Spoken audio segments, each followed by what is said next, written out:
le quart des valeurs de x. C'est-à-dire ici, on a 25% des valeurs de x.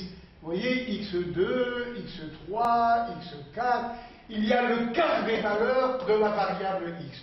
Là, de la valeur minimum à la médiane, il y a la moitié des valeurs de l'effectif. Parce que la médiane, eh bien, regardez, pour trouver la médiane, eh bien, c'est la valeur de x qui correspond à la moitié de l'effectif total. Et dans ce cas, il faut faire une distinction. Si grand N est impair, un nombre impair, alors on écrit grand N égale 2 fois K plus 1. Et à quoi est égale la médiane? Dans ce cas, la médiane, c'est la valeur de x qui correspond à l'ordre K, c'est-à-dire on prend la kème valeur de grand X. Et si jamais l'effectif total est un nombre pair, c'est-à-dire grand N égale 2 fois K, eh bien, on accepte de prendre pour valeur de la médiane un nombre qui ne fait pas partie de la série statistique, mais c'est pas grave, et qui est égal à x pour K, plus grand X de K plus 1 et divisé par 2. J'explique. On prend alors pour médiane, regardez, je vais faire un tout petit dessin, voilà toutes les valeurs de X. Les voilà. Hein, on imagine qu'on les a placées toutes ici. Alors voilà X de rang 1, de rang 2, c'est-à-dire le classement, 3, 4, et voilà X de rang 4. Le suivant, c'est X de rang 4 plus 1. Et où est la médiane alors? Elle ne fait pas partie des valeurs de x dans la série. C'est la moyenne de ces deux valeurs. Voilà la position de la médiane. Avant la médiane, il y a k valeurs de la variable. Après la médiane, il y a encore k valeurs. K plus k.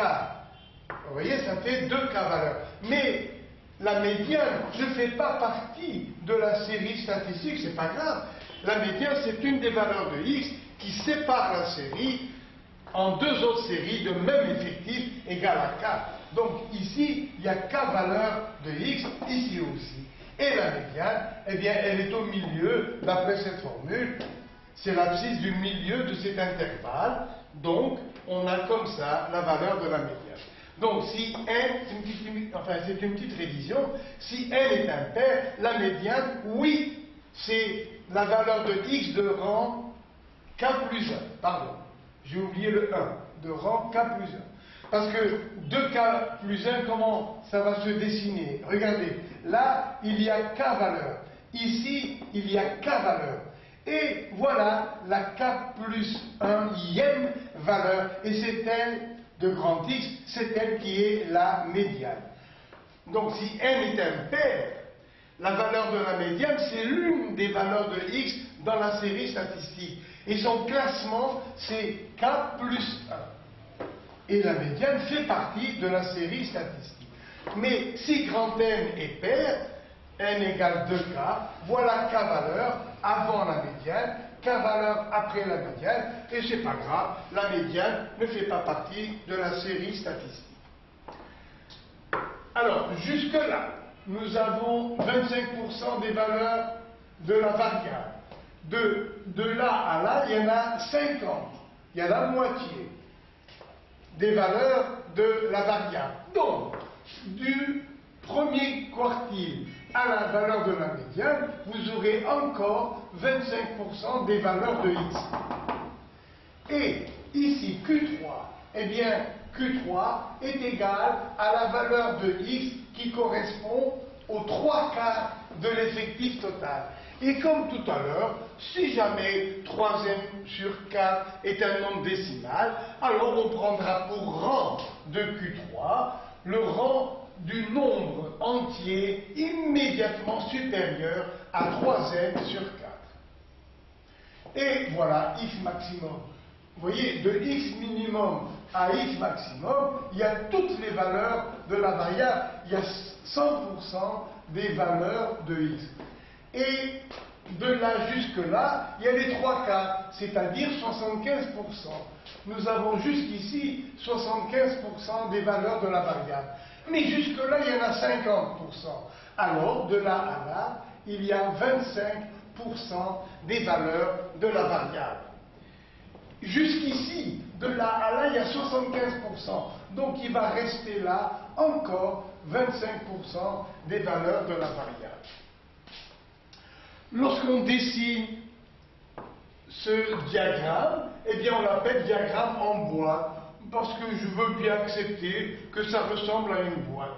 Et les statisticiens ont pris l'habitude de mettre des traits assez épais ici. Vous voyez, là et là, ils mettent des traits assez épais, et soi-disant, il paraît que ça ressemble à des moustaches. Alors on l'appelle le diagramme à moustache. Voilà, j'ai terminé ce dernier paragraphe de la leçon. Variable y associée à la variable x par une fonction, voilà, affine, y égale ax plus b. Quelle est la valeur moyenne de y? Eh bien, la valeur moyenne, c'est a x bar plus b.